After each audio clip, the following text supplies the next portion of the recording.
Hey everyone, this is an air motor that I made about 20 years ago in college.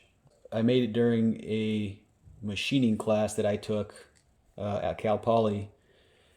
This would have been maybe 2001 or 2, somewhere in there.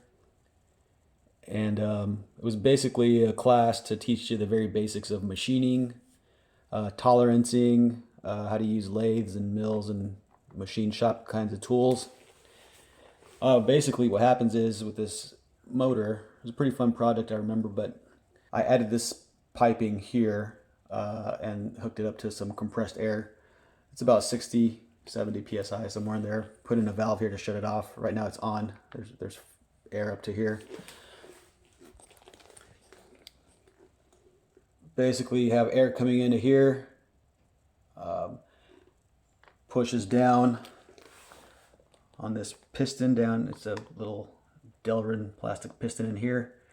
Pushes it downward, turns this cam right here, which in turn turns the shaft, then spins the flywheel. So it's basically got the basics of a similar to an internal combustion motor. I'll give you a better view of it here, or a different view.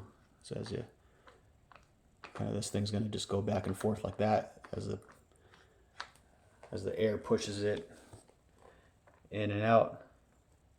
So again, you got air coming in here, pushes the piston down, rotates the flywheel here, the pulley, while this goes back to the other side like that, and then the air that went in here exhausts outward, and so it just repeats that. So let's give it a shot.